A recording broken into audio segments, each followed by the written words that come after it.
Good evening. Unlike the last time I was asked to speak, I am aware that this is the laser pointer and not the next slide clicker. For those that don't know, I was asked to speak, and I spent about 5 minutes trying to understand why my slide wasn't going to the next one. It was because I was using the laser pointer and not the next one. How are y'all doing tonight? I'm sure that all of us can recall at some point wanting to fit in with a certain group of people. My earliest memory of this was elementary school, going into middle school. And the elementary school that I went to, which no longer exists, very small class, so everyone knew everyone. Everybody knew everybody's mom, and there was really no bullying because everybody knew that, well, if you mess with this person, my mom knows your mom, and I'm probably gonna get in trouble. So we were kind of close. Well, moving on to middle school, it was a totally different animal because the middle school that I went to was very unique because it was also a high school. So typically you will have a 6th through 12th grade, but our middle school was a 6th through 8th grade, but our middle school was a 6th through 12th grade. So there was a pretty big variance in age between the 6th graders, obviously, and the high schoolers. So I go thinking that I'm gonna find the same sense of camaraderie that I found in my elementary school. And man, was I wrong.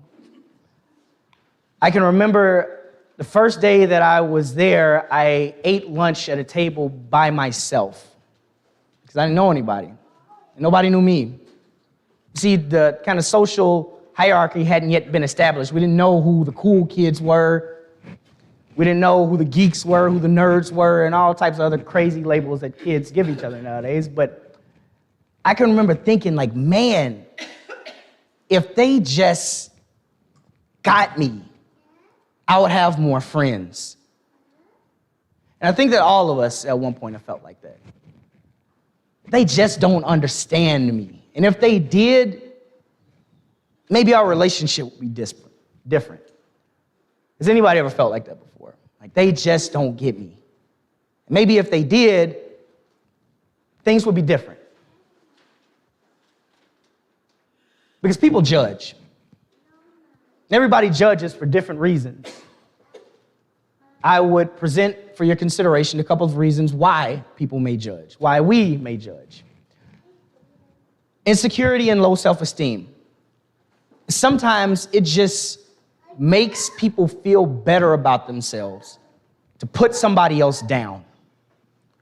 I don't know if it's some type of deep-rooted problem that was ingrained into their DNA because of the way they were raised, or what it is.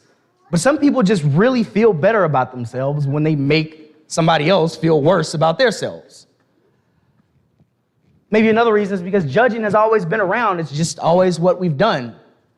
It's always how our family has worked. My dad will see somebody and they'll do something and he'll immediately judge them based off of that one action. He cuts somebody off in traffic. All they got is a jerk. Maybe you speak out of turn, oh, that person's too boisterous or too verbose, they talk too much. And we've just always been around people that are constantly judging other people, and we naturally adopt that characteristic. Maybe it's control. Because, there is some type of categorizing that goes along with judgment. Maybe if you're able to, in your eyes, properly wrap your mind around something, you can kind of better come up with a plan for it.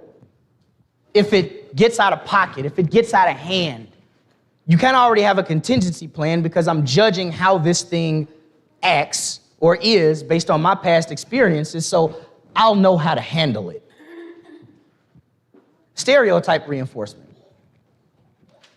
Maybe you feel a certain way about a certain group of people or a certain person, and when you judge and you find yourself in your eyes right by your judgment, you'll say to yourself, see, that's why I don't mess with them. That's why I don't hang out with them. It's reinforcement and stereotypes that we have. Maybe you want to be a nice guy and you want to be you want to do the heavy lifting for somebody else. So I'll give you an example. I'm pretty sure that anybody in the workforce can remember this. On your first day, there's typically always some man or some woman that wants to go out of their way and give you the lowdown on everybody that you work with. You want to stay away from them. They talk too much. She's probably the person that you want to keep your husband away from because she's a man stealer. That guy over there is always looking to borrow something from somebody, so you really don't want to mess with him because you're never going to get your money back.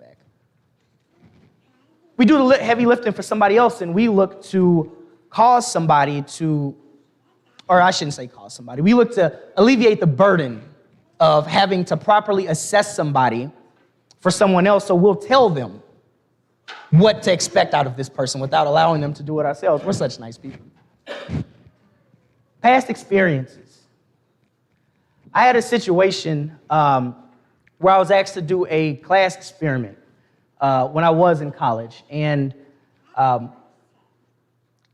they tried to make the project that we were working on as politically correct as possible, but it was interesting to me because it was just about naturally controversial topics. So like one of the examples that I asked, because I was the only black guy in the group, surprise, right?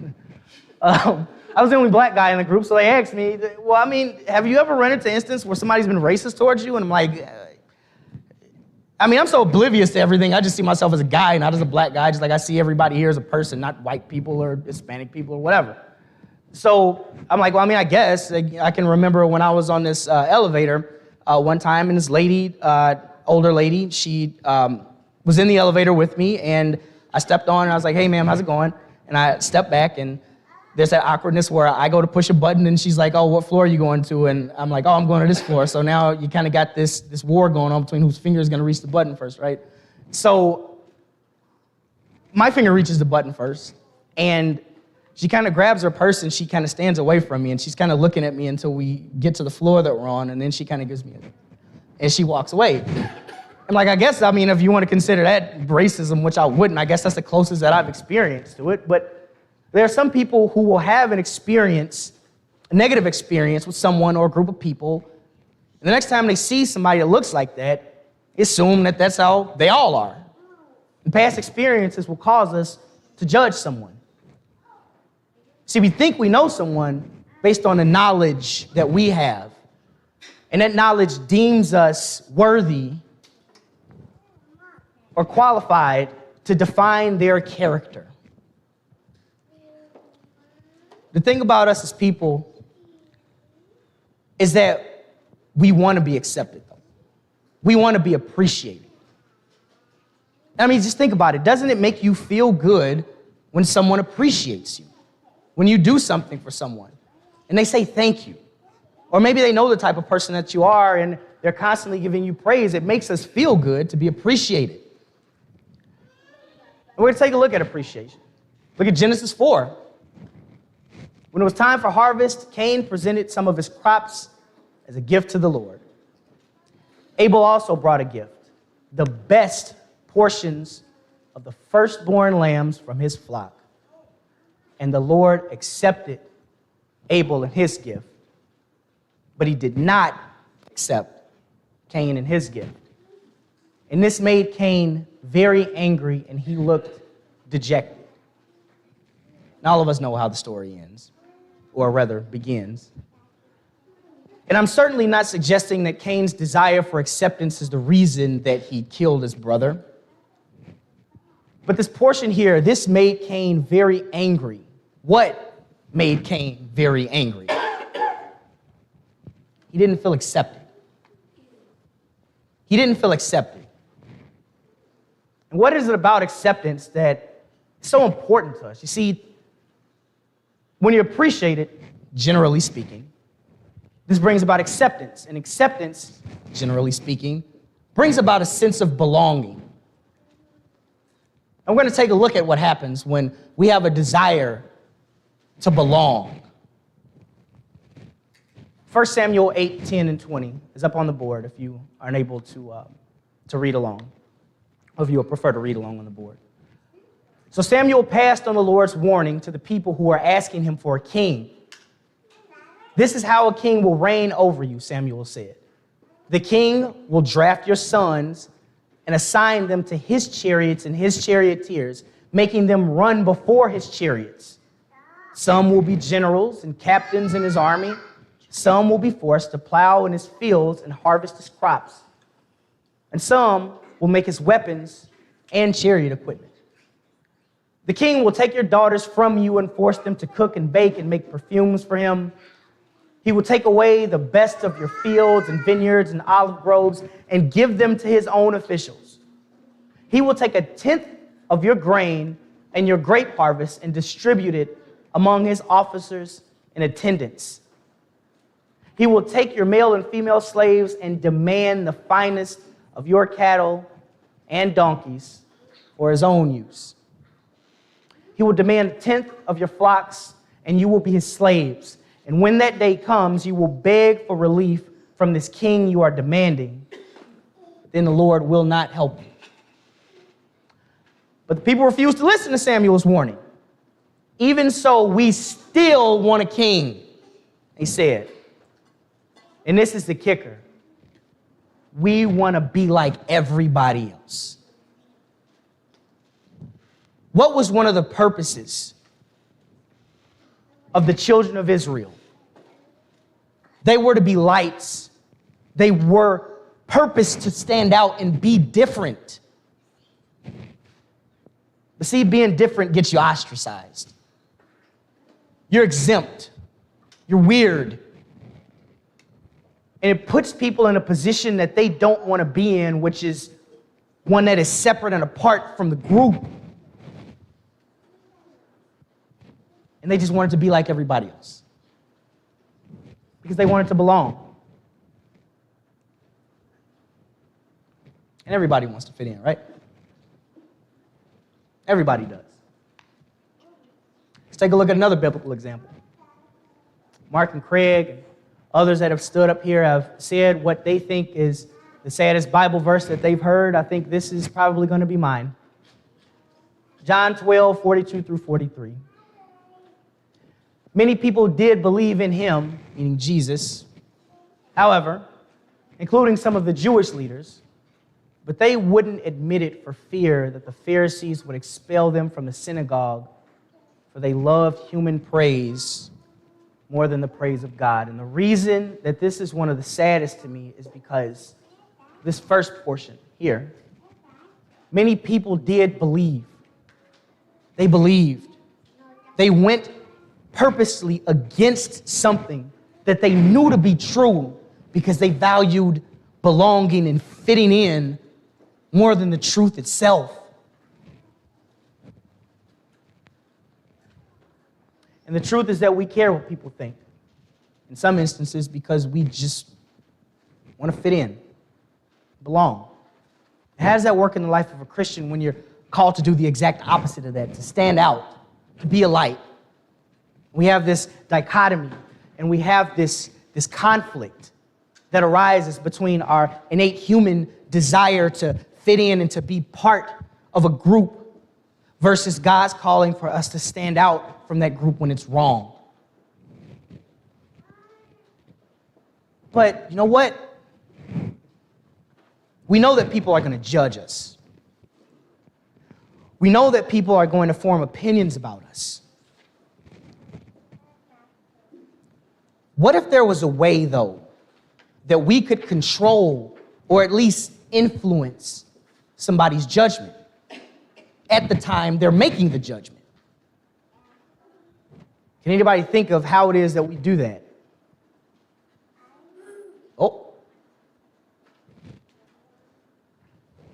As a show of hands, please, if you would, raise your hands if you have one of these. Insert social media. You can be whoever you want to be to people that don't know you, that click your profile or read your posts or watch your videos. You can present yourself to them in the way that you want them to see you. Maybe you can't necessarily control the judgments they make, but you can do the best you can to influence it, right?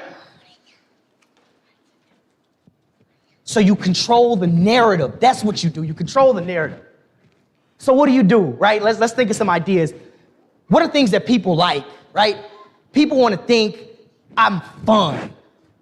So I'll post things about myself to make myself seem fun and enjoyable to be around and happy. What's another thing? I want people to think that I travel a lot, right? Because if you travel, you have all these life experiences, have seen all these different cultures. Goodness, what is another thing I want people to do? You know what? I want people to think I'm popular and I have friends, right? Because if you don't like me and everybody else does, obviously it's a you problem, not a me problem. I want people to think I'm wealthy and I have my finances in order. So if I do come across somebody who is living that lifestyle, they won't feel that I can't fit in with them. What else? I want people to think that I'm happy, that I have relationships that are meaningful, and I've taken the time to cultivate these relationships, all while maintaining all of this other stuff I'm doing. I want people to think I'm cool. Sorry, Steve, I'll make it a Tesla next time. I want people to think I'm cool. And I want people to have this thought about me and these opinions about me, because it's gotta influence the way they feel about me, and maybe it'll help me to fit in with it. But sometimes the truth looks a little bit different than it does on social media, because the world's gonna judge you. And sometimes the judgments that the world make are not according to the righteousness of God. And we're going to do a little experiment. I'm not going to ask anyone to say anything, but we're going to look at some things, and we're going to play a little game of word association. And I want you, as I'm clicking through these words, to think about what it is that your brain goes to when you see these, and the stigmas that society has put upon these words that they look to use to define a person. What about this one? Or this one? Or this one?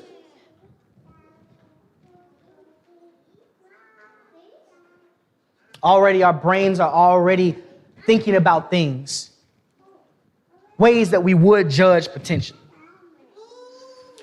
If we saw someone in these positions or that had these characteristics or these beliefs. What do you think about? When you see this one at the top here, are you afraid to board a plane? When you see maybe this one here, if you're a business owner, are you going to give them a job? It's going to depend on what they did, right? People can't really change. What about this one? You just haven't found the right person. There's got to be something wrong with you. I mean, you need to get out more and do more and put yourself out there more. What about this one? I mean, you got to be greedy. There's no way you got all of that an honest way, right? You got to be doing something shady or shysty or deceptive. This one is probably one of my favorite ones. You got to be lazy. I mean, all of these jobs out here and you can't find one? What's wrong with you? This is America. This is the land of opportunity. Get up, pick yourself up by your bootstraps, and do something. Stop living off of what I'm paying. What about this one? What if somebody asks you for help and you know the issues that they're having? Now, I want to preface this by saying that how you react to certain situations with certain people that have these characteristics is not something that I'm going to say should be blanket. It shouldn't just apply to everybody generally. There's going to be exceptions for things. But the purpose of this exercise is to get us to really see how it is that our brain starts to process things when we see trigger words or characteristics in people. Because you see, unrighteous judgments can lead to inaccurate assumptions. And have you ever felt like someone was trying to define who you are based on who they think you are? They are going to tell you who you are based on who they think you are. Mark, Jim, Jeff, there's somebody out there that's going to make an assumption about you and tell you exactly who you are. Make it up in their minds. They probably won't even talk to you about it to clarify it. That's one of the things about judgment. It's often done in silence and sometimes never corrected or addressed. but you're not the first. And you won't be the last. You want to know a guy that can probably relate to that? This dude.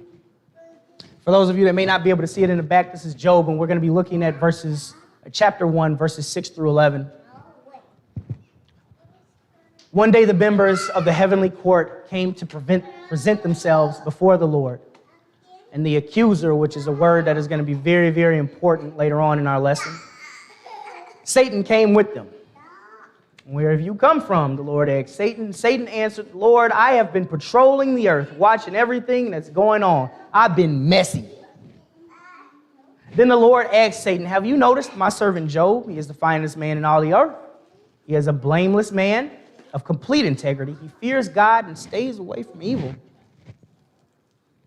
Satan replied to the Lord, yeah, but he's scared of you for a good reason. He has reverence and respect for you for a good reason, because you see, you've always put up a wall of protection around him in his house and all his stuff, and you made him wealthy and prosper in everything he does, and look how rich he is. But I guarantee you, God, that if you reach out and take away everything he has, that's not going to be your boy no more. Nah.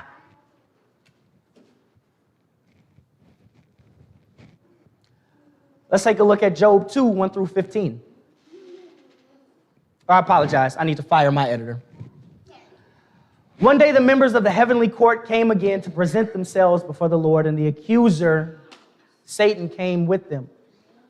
Where have you come from? The Lord asked Satan. Satan answered the Lord, I have been patrolling the earth, watching everything that's going on.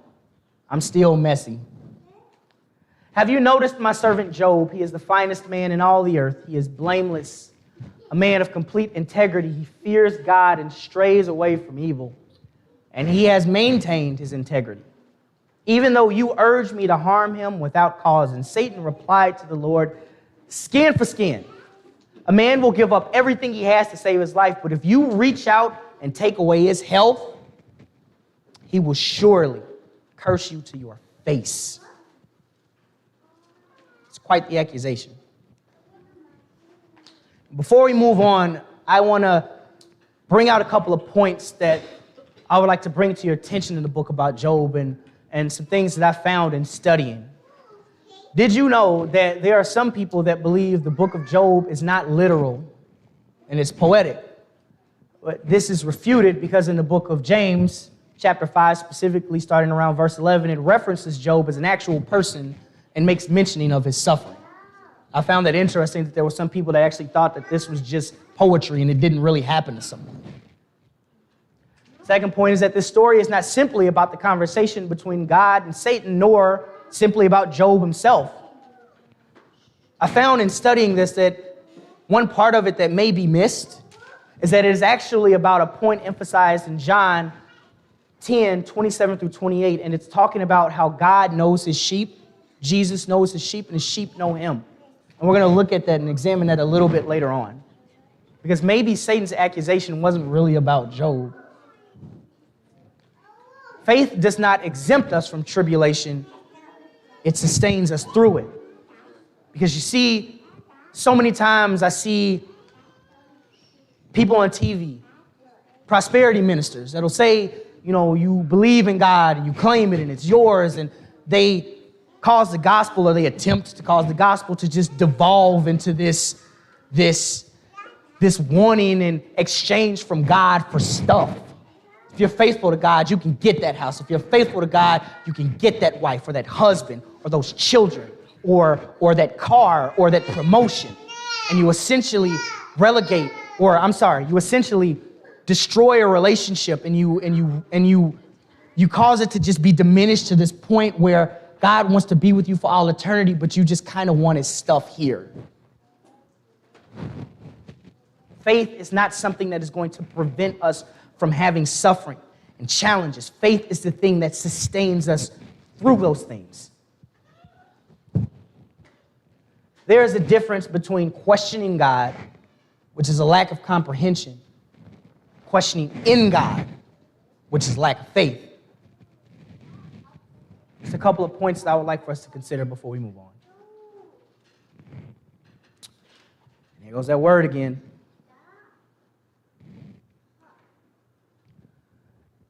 Craig has done an excellent job in pointing out in our study in Romans, we're seeing that God's righteousness is his ability to make us right. And God is our justifier. He's our vindicator. He's our knight in shining armor. God is our justifier, but in the book of Job, we see something. We see that Satan is our accuser. And that's a point that is reiterated in the book of Revelation, that Satan is the accuser.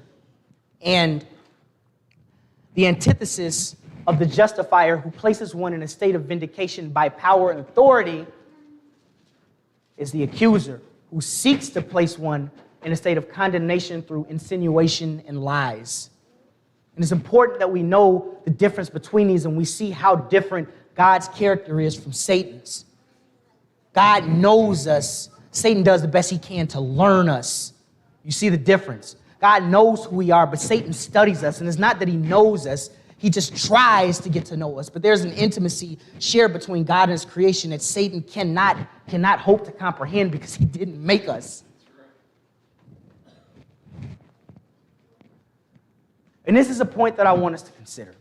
Because everybody, the story of Job, the protagonist is Job, and the hero of the story is Job in some Bible classes and some lessons. But really, who is Satan coming after? Was it Job? Or was it God? And it got me thinking. In Job 1 and 6, we see kind of this scenario, and the heavenly council is presenting themselves before God, right?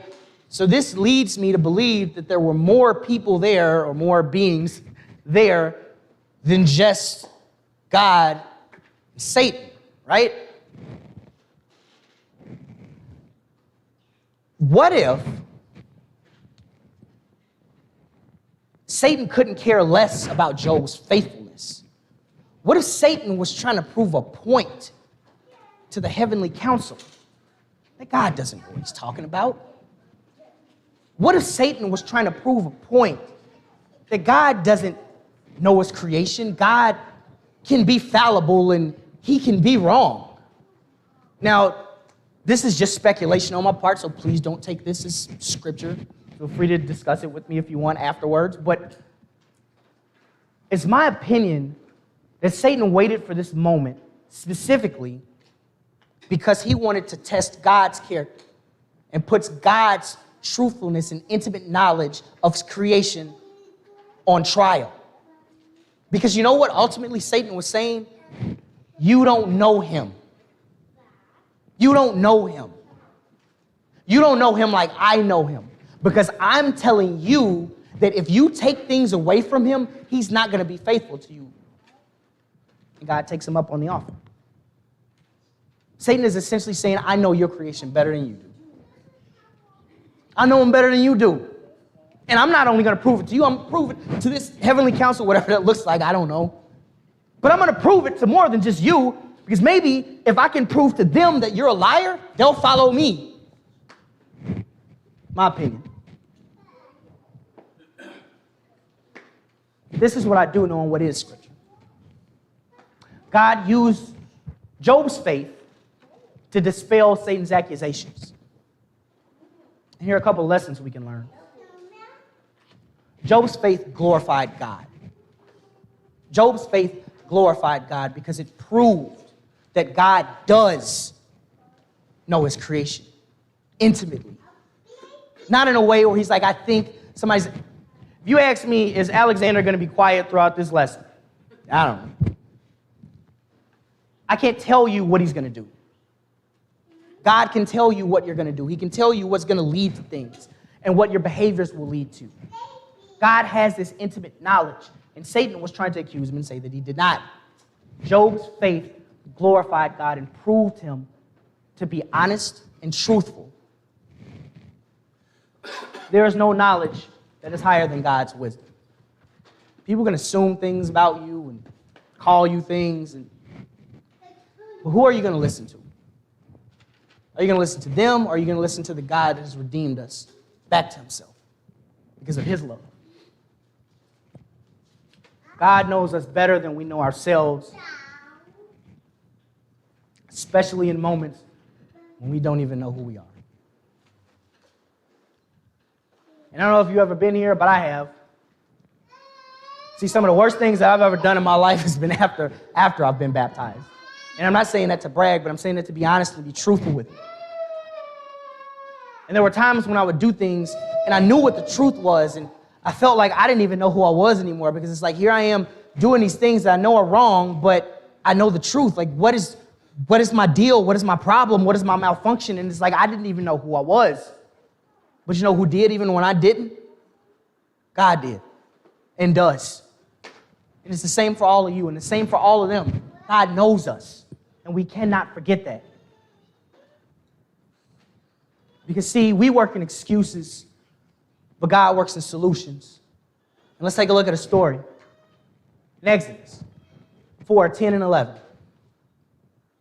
This is God speaking to Moses about the endeavor that he is going to go upon to redeem his people and to bring his people back from the clutches of Egypt. Now go, for I am sending you to Pharaoh. You must lead my people out of Egypt. Moses protested to God, who am I to appear before Pharaoh? Who am I to lead the people out of Egypt? And the question that I have for everyone here is, can you see yourself in this question? Have you ever asked yourself in your faith in this question, who am I really? Maybe we understand that we're called to spread the gospel and to be lights, but maybe we get discouraged because in trying to spread the gospel and share this light, we don't necessarily see any results. And we start to maybe wonder, what am I doing this for? Am I doing it right? I mean, I kind of feel like if I'm doing what God is telling me to do, I mean, his word doesn't fail. Like, maybe it's me. Maybe I'm doing this wrong. Maybe I don't know what I'm doing. And I see myself so clearly in this, in instances when I felt like I don't know who I am. And we see that we're not alone. There truthfully is nothing new that is under the sun. But there's something beautiful that happens when who I am meets the great I am. See, Moses is originally very intimidated. I don't know if what he was saying was true, if he really had speech problems, or if it was just some excuse that he gave, like, oh, I can't really preach tonight, or I can't speak tonight. I don't know.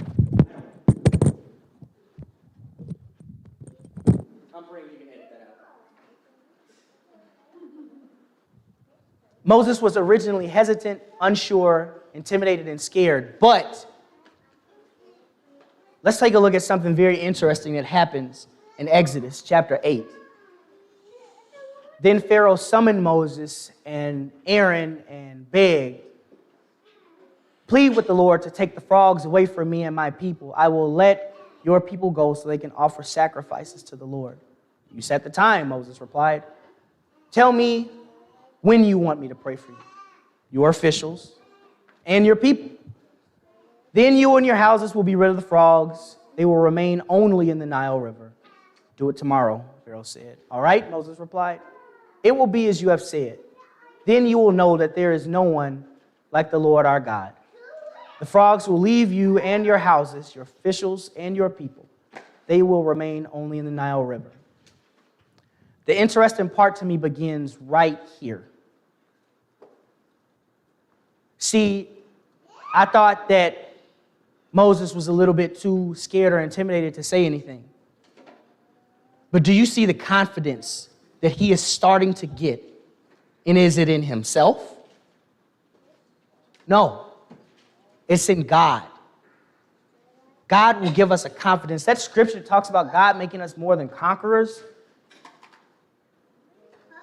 That's not talking about war. God makes us conquerors over spiritual things, over the attacks of the enemy and things that he would try to use to keep us silent. Because essentially, isn't that what the temptation was for Moses? I'm not important enough, so I got to be quiet. No, God has a plan for you, and it requires you to stand up and to speak out. And we see now that this very timid, scared man stands in front of Pharaoh and speaks to him with integrity and courage and truthfulness. We see this change in his personality and in his character. Because you see, Moses thought he knew who he was. He thought he knew who he was. But God says, you have no idea who you are and what I can do through you. You just have to trust me.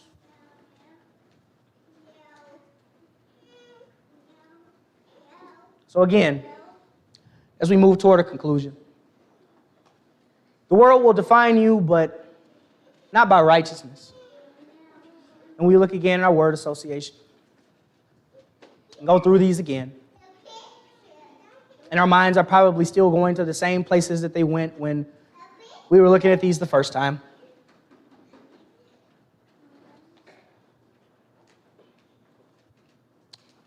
You know what? The Lord will and has defined his children by and because of his love. The world will assume things about you if you're divorced. They'll assume things about you if you're unemployed. They'll assume things about you if you have some type of mental illness. They'll assume things about you if you're struggling with something like bulimia or alcoholism or pornography or drugs, whatever. The world's kind of already put you like in this box, right? And you're not getting out of that box because when the world makes a decision, that's it. See, this thing about it, the world doesn't know you. And do not let the world categorize you, put you into a box. Because God has brought you out of that slavery. And that is not something that you need to accept. So let's look at what our Creator says about us. In Ephesians 2:10, he says, you are his workmanship. You are his image. We are his heirs. We are his chosen, his citizens, his conquerors, his redeemed. We are his. And do not let the world box you into something that you are not. Do not let Satan place you into this state of stagnation. Because you know what happens to stagnant things? They die. There is no in between. It's not like you just stay in this one area. You are either growing or you are dying. And Satan wants to put us in a spot of stagnation. And God says, no, it has always been his desire for his people to grow and to be with him. We are his. He gets to decide who we are, not the world. And that is something that we cannot forget. You want to know the biggest trick of the enemy? When he causes us to fall into depression, because then you're just beating yourself up and you don't even have to, he doesn't even have to really work on you because you're just over in the corner doing his work for him. When he tells you you're not worthy and you believe it, he can step away and work on somebody else because he already got you brainwashed into thinking that you are what he says you are. But we cannot be like that, brothers and sisters, because God has called us to something greater and something holier that this world cannot even begin to comprehend. Please do not let people put you in a box. You are so much more, because look at what was given for you. The Son of God gave his life. We cannot ignore that sacrifice, no matter how we feel about ourselves. And I look at this picture of a father holding his son, and I can only imagine that that is what it looks like when we come to God. Because he loves us that much. And it doesn't matter if you've done things in your life that you're ashamed of. It doesn't matter. What matters is that you come to him and you're obedient to him and you believe in him. That's what matters. Because we're his. So in conclusion, how are you defined? Well, that depends on whose definition of you you're trying to cling to, the accuser or the justifier. Who are you going to listen to? The accuser doesn't know you. Justifier does. But you see, there's a bit more that's required on our part, because we have to accept it. And we accept it in obedience. For those that may not know, what it is that we do is we believe in him and we trust him. And one integral part of that trust is believing what he says about baptism. And if you have never been baptized, I would urge you to note the importance. And this is a part of it. You don't just believe and confess and that's it. No, there's an act of faith that is required. Baptism is the answer to a good conscience toward God. If that is something that you would need to do tonight, we would invite you to come. If you've already been baptized and you're in a position where you really don't know who you are, come and accept the prayers of your brothers and sisters and allow God to remind you who you are. You are His. The lesson is yours as we stand together and sing.